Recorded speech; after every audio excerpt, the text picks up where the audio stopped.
You have like big name clients that like yeah, I have some players that are like national players that have my guitars, some Nashville players, like session players. And they're like, I want my van, my 70s van on my guitar, and then you can do that? Yeah, I mean, this is a guy's Husky. Wow. That I took, and it's going on this guitar to cover, a preamp that I'm going to wire into this little cavity here. Insane. So making resin toys like this, not a big jump for you.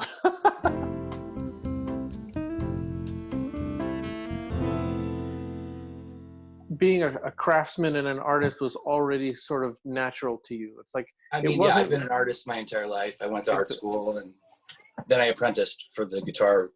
I'd been making guitars, but the apprenticeship is something that's like, you make a tremendous amount of guitars in a way shorter amount of time than just, woodshedding in your garage or whatever people do to learn. When you started art school, did you think like that you wanted to make guitars? I was a player.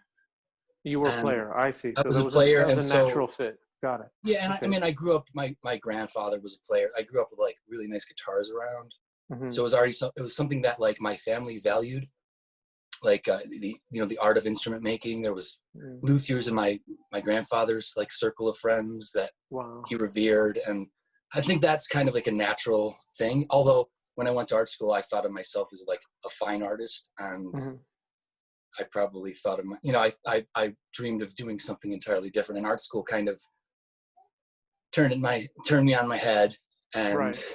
As it should, right? I mean, that's part of the process, is the self-discovery. Yeah, and it's the clientele. It's like, who am I making this for? A bunch of snotty rich people. Yeah, right? I mean, the fine art it's not my people really. Like that. Right. That's what I dreamt of as a high school student or something. It was like a different zone.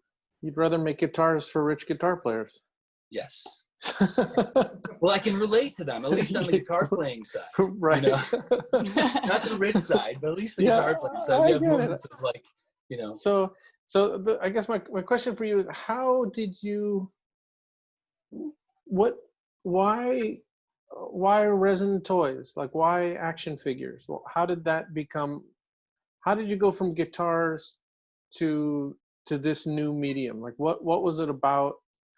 Because obviously you have a career making stuff, you're good at it, you have a clientele, support yourself and the family. Like why lower yourself to the scum of the earth who make resin toys? I think there's a lot of competition in the luthier world, and not everybody's really friends. And I know there's beefs in this game too, but I've fortunately not really been on any. There's beefs, but they last a short time, and then eventually everyone's like, it's like. We can talk about insecurity later, but like, I'll just give you the quick story. Dr. Drew, the guy, he's kind of a little crazy right wing right now, but he's the guy who used to be on Loveline. Yeah. I know the guy. Right? Loveline, right? Yeah. And he wrote a book called The Mirror Effect. And so every time he had a celebrity there, he would give him a test and it's called what's the NPI? It's the ego disorder. What's it called? I'll think of it like when I'm talking to someone else later on in 5 hours. But it's the index of like, your crazy, what do you call that when you have a huge ego? I can't think of it. Narcissist? Narcissist. Yeah, narcissistic. Yeah, you're right. So it's the it's the NDI, the whatever. It's a narcissistic index disorder, whatever it was. So he would give them all this little quiz, and then he wrote this book called The Mirror Effect. And what he found was that the people, the most narcissistic people on the spectrum were the people who perceived that they had the least amount of talent. Okay, so the reality TV stars, they were like off the chart. Sure. The NPI, thank you, Ian. So their NPI scores were like off the chart because here they were getting paid, they were doing okay, but the world perceived them as like, it's like, oh, you're on you know, whatever, Housewives, or you're on, you know, a game Jersey show, Shore. or Jersey Shore, whatever. And they just think like, so they were like on the highest end of narcissism. Then it went to like comedians, you know, actors. And then I think musicians actually were, oh, so sorry, honey. Like, this is one of those things, those three-legged race, you know, anyway, I think it was musicians were not that, musicians can tell that they're talented, right? You can just play a guitar, you can hear the tune, you know you're talented. And you can play for yourself and get some reward out of that. Whereas like an actor, like actors don't stand in front of a mirror and just emote, you know, for fulfillment. Like you have to be like chosen by someone else. And anyway, so there was a point to this whole story about narcissism, but I've lost that going down this other rabbit hole. But anyway, back to making toys. Oh, I remember my point. Sorry. It was, so you have a bunch of people who are making toys who are borrowing motifs from popular culture and have the perception that anyone can get a pressure pot and start pouring resin and make toys. And so when there's that kind of perception that, oh, this is something that anyone can do, that makes people insecure. And with the insecurity comes the narcissism. And then everyone's kind of like beefing and like hating each other. Well, I'll put it this way, Dov. Like, how many people do you work with? We should all be following. There's guys in our field that I'm showing with right now who don't follow me. I may follow them, and that's a thing.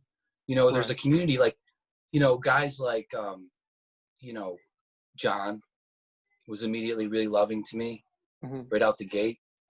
Dollar Slice. Dollar Slice, yeah. Yeah.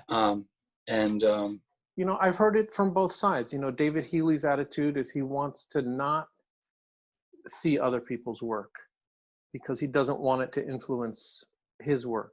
And, you know, he even talked about this on a panel with Killer Bootlegs, and people made a big deal and thought that there was beef, and there really wasn't. But he said when Peter came over to visit that he hid all of his stuff.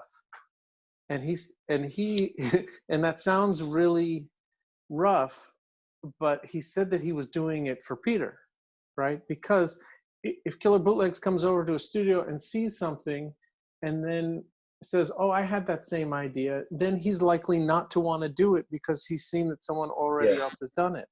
But why do it anyway? That's kind of how I feel. Like sometimes I have an idea and then I see it's like been done and maybe it was done and I'm like, well, it's kind of like that and I want to change it, where I'm like, why? Because there's only so many ideas. And so if you don't know, when Rika we had this whole, you know, little issue with Rika's protest trooper, because, you know, Rika started his protest series in 2017 with us in San Diego with his I'm a Man. And then he did a suffragette. And then this year he did the Tank Man, you know, the Tiananmen Square protester standing in front of the tank. And it turns out there's another like really talented artist that I can't remember his name because it's spelled funny on Instagram, but and he's really talented and I follow him now, but he did one in 2018. And, you know, and then someone pointed it out and I had a comment and I just said, like, this is pretty low hanging fruit. Like, this is just a historical event. Totally. And, and we're all pulling from the same, you know, we're suckling the same teat here. And, you know, when Special Ed Toys did his Darth Trump, I got an email from Mike Leavitt, who's, you know, a well-known artist and sculptor. And he's like, well, I did Darth Trump, you know, in Woods, you know, a year ago before this, like it, you know, and it's like, I don't know. First of all, he didn't steal like your sculpt and your concept. His concept or your intellectual property. Right. Really? Exactly. No. And so the comparison of, and I just Googled it and just sent him, you know, images online that predated his work, you know, where someone had done, I even think I have political art of Donald Trump as Darth Vader, right? Sure. It's like, it's not a stretch. You know, I have Obama as Darth Vader. I have George Bush as Darth Vader. I have Ronald Reagan as Darth Vader. Like, it's not a stretch to call a politician you don't like, you know, juxtapose them with Darth Vader. Right. So, you know, as long as people are doing it differently, as long as I didn't feel that Rika went and saw his idea and didn't already have like a protest series and like just steal his, you know, Enrique has concept. no shortage of ideas. Let's face it. I mean, Right. Prolific artist, wonderful artist, real inspiration for me. Craft is Sure. so nice. So And yeah, I guess my point is I don't think you should necessarily fault other artists for not following you, although I do see a tendency of some people who've been in the game longer not to follow, you know, the people who are just starting out. And but I think by and large, most of the community is pretty like inviting, happy to share information, and totally. That's what I've totally experienced. For the most part, that is true. And there's some who, you know, who disagree and are still actually nice people. I mean, I don't really do business with people that are like dicks. Like, right. You know what I mean? There's no one that is just like irredeemable. Yeah. And then there's characters. I mean, like, it's like, you know, Morgan. It's like, you know, his and like. Then there's Morgan. You know what I'm saying? Like, we talked for 20 minutes, and then there's Morgan. But I would never fault Morgan for any of his attitudes or characteristics. It's, you know, he's just this whole package. So. Right. And you know, I don't expect like a lot of like build up, or I don't expect him to be my hype man in all of this. You know what I mean? Yeah. And that's fine. His attitude has changed also. Like, I remember when he first saw Killer Bootlegs online, and, you know, the feeling, he kind of knew Healy for a while, and Green Plastic Tunnels, and Peter Cato, and, you know, a couple of the guys. But do we have a shopper? Hey, Scott. How's it going? Happy pandemic. We have a shopper. How's it going, dude? Actually, I have someone who came into the warehouse to like say hello. So, you know, and he was a little on edge. Like, sure. Are people ripping off his idea? And are people like, and when you're the only one doing something and there's a second person doing it, and there's a lot of people who changed their tune on Peter because originally, you know, they're like, screw that guy. You know, that guy's a rip-off artist. You know, his style is very different. It's like everyone was just comparing him as like the dude who did the same thing.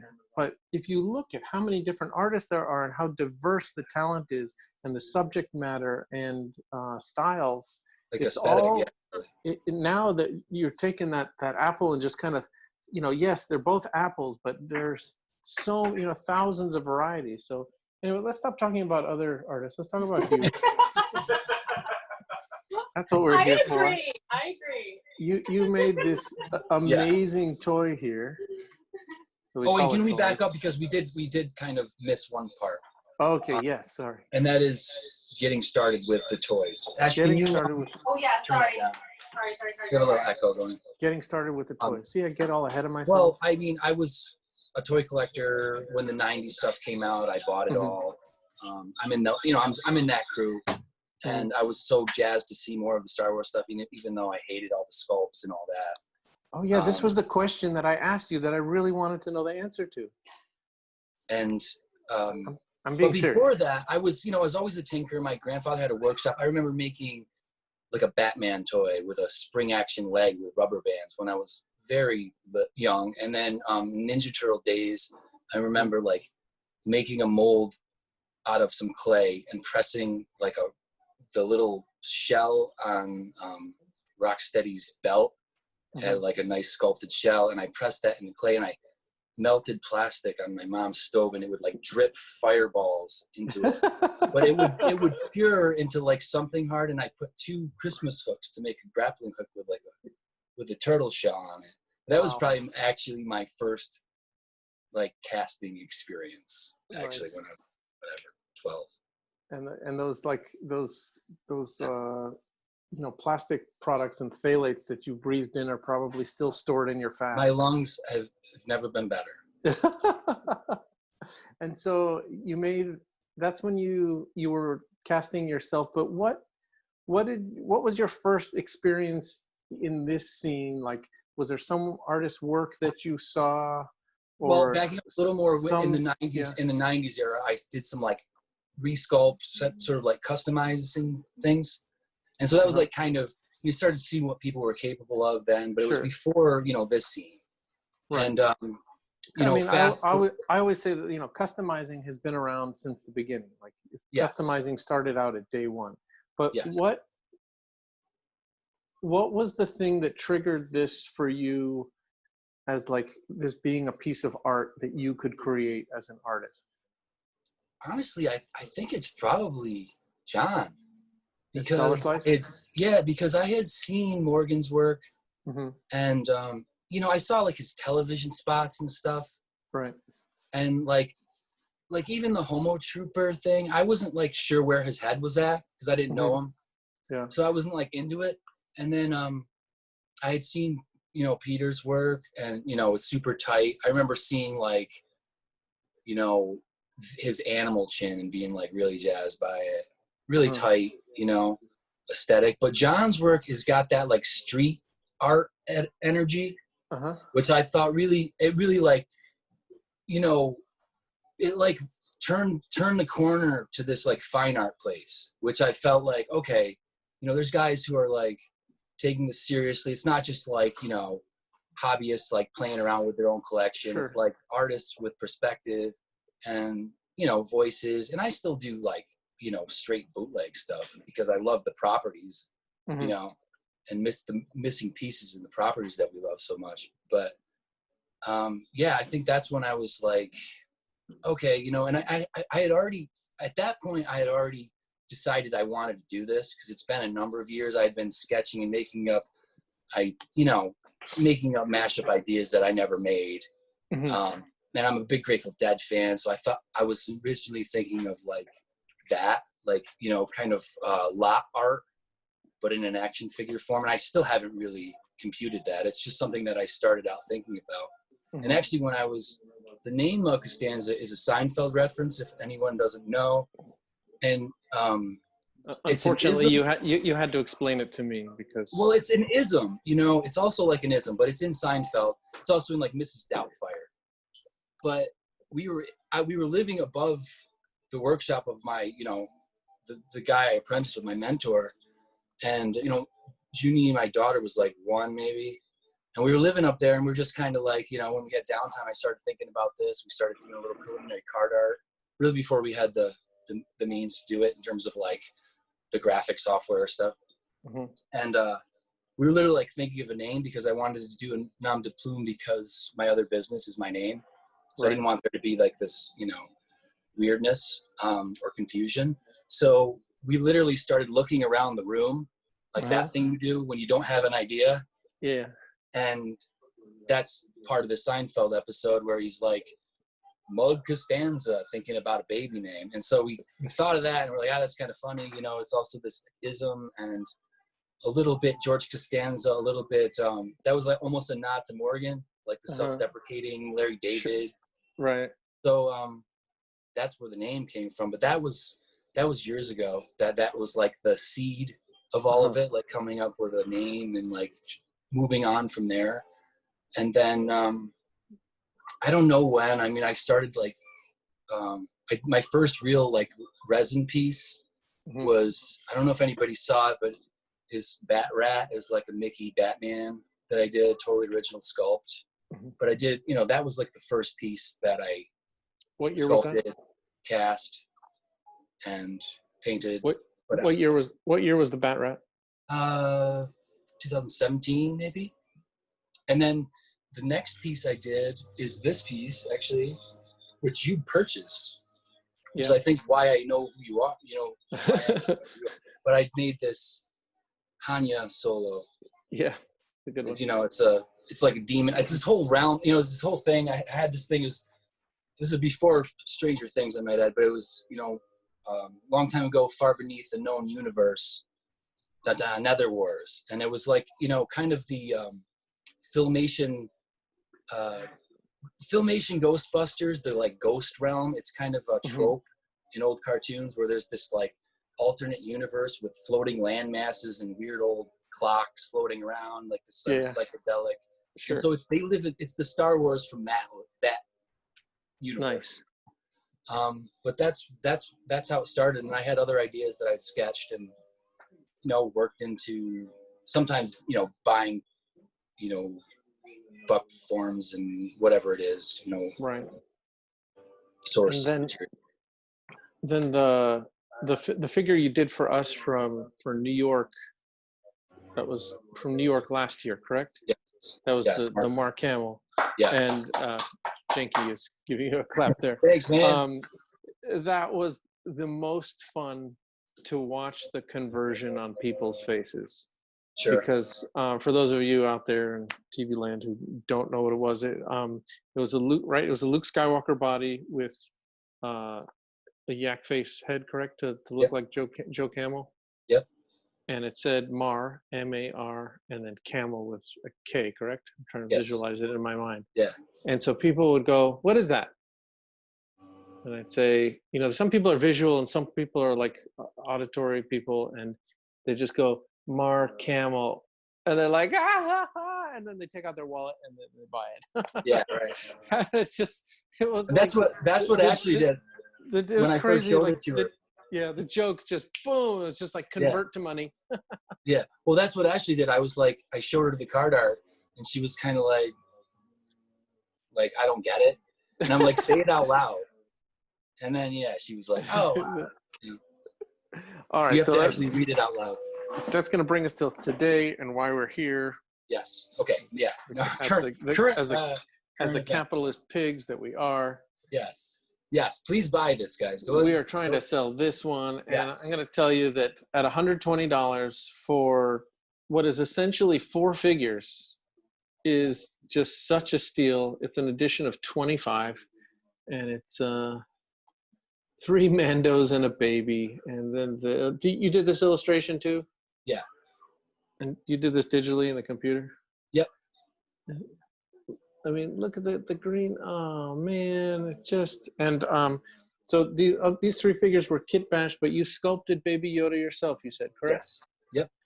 And then one of my so I don't know. I think we've sold more than half. I think there's maybe 9 or 10 left of these. So if anyone out there wants one, you can still get one. They will be gone soon. But I have to say that my favorite detail in all your work, it's not my favorite piece of your work, but the favorite detail is this on the back, is the museum card and the way in which you treat this work as if it was hanging. Thank you, Jakey. Jakey approves. It's just because, and then the first time I saw that, did you put that on the first figure I got from you, or was I just started doing it with the Mark Hamill. Mark Hamill. So when I turned that over, I was just, because for those of you who can't read, it says Mug Costanza, 3 Mandos and a Baby, 2020. It says hand cast resin, lacquer paper, cardstock, and it's on a little white card. Which, if any of you go to a museum, that's just how the work is described, and it's a little tongue-in-cheek, but I mean, it is art, right? And like everybody should do that, but it's the treatment and the juxtaposition of it that just made me smile. And I appreciate that. And I even remember on the suck hour when the suckler is looking at, he's like, Mark Hamill, he's like, cheap gag, and he's giving everyone a hard time for not utilizing the back of their cards, right? Like he got a tickle out of that too, right? Right. Yeah. So we had a whole discussion earlier this week, Scott Cherry and I, on this very convention about the back of cards and how important it is to me and to him. And you're the one exception to that, where I would be furious if you put something on the back of your card and it didn't just have that tag. I appreciate that. Truly amazing. So what's up next for you? Where is the future taking you? Are you gonna make resin figures and abandon guitars? I don't think so, not anytime soon. But I have a bunch. Of resin coming though too. I've got some collabs. I've got a live collab with a guy in New York City who's like a Grateful Dead street artist who's really cool. Nice. And I did a piece for him on one of his prints. It's a very psychedelic thing, Grateful Dead themed. And another Grateful Dead artist out of Japan, like south coast of Japan. They're like this little. In Japan, there's kind of a niche Grateful Dead following, and these guys have a beautiful little store in this like coastal Japanese town. And I'm doing this adorable little sculpt for them from a piece of art that they had. And I also, garbage chute droids. You're familiar with them? Adam? Yeah. Yes. Yeah, Adam Mars. So I have a piece from his latest card, which Nice. I have one here. I'd like to show. I know Adam because I'm a customer. Oh, cool. Because it's reversed, but I think you can see it. But yes. Anthony Dangles.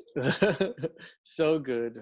Yeah. So good. So I'm making the, that toy right now. Is little clear base I have, and a nice. Like the mobile top, and it's all ready to roll out, really. And then a bunch of stuff. I'm still doing like my Mandos are still live. I'm doing like these straight boots of these 3 3/4. Very cool. Jarns, fully articulated. That's another thing. Because you don't have enough time in your life. I kind of got beat up for that with the Mark Hamill because it's a full mold. It's 2 halves, fully articulated. The saber goes in his arm, slides in and out. And it's this effort But you glued the blister down, right? But I glued the blister down. And so it was an interview with the lead designer at Apple, and JJ was on this panel. JJ Abrams was on this panel, which is why I watched it. But he was talking about the original iPod and how they polished the inside of the case and some other sort of, over-the-top processes that would never be seen. And the idea behind it was that you would know, it would have this, you'd have this like intuition that it had this fine quality.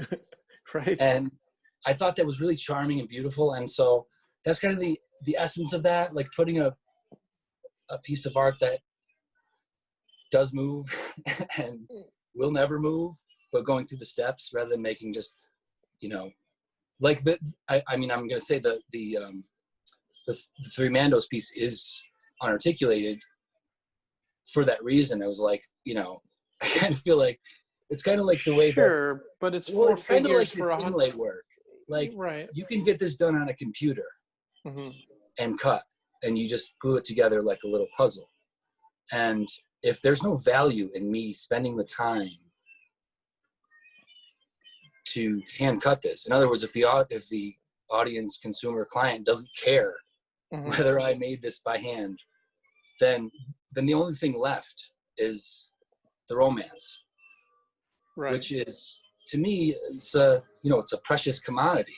Sure. So that's just my perspective on it. And I mean, going forward, it's something that I'm aspiring to, is just making really fine stuff, high craft.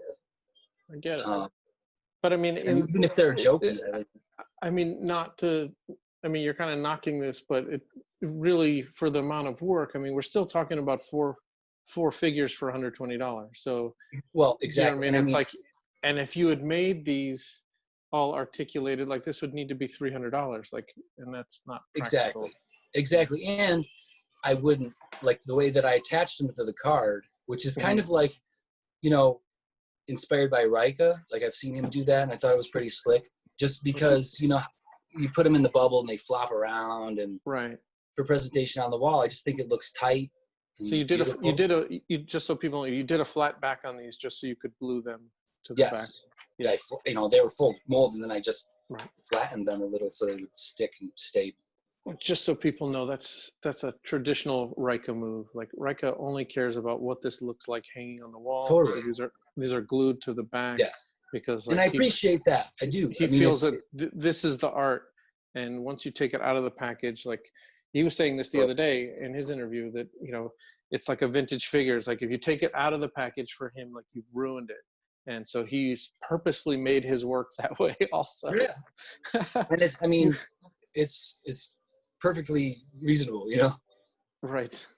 But so can we say hello to your wife?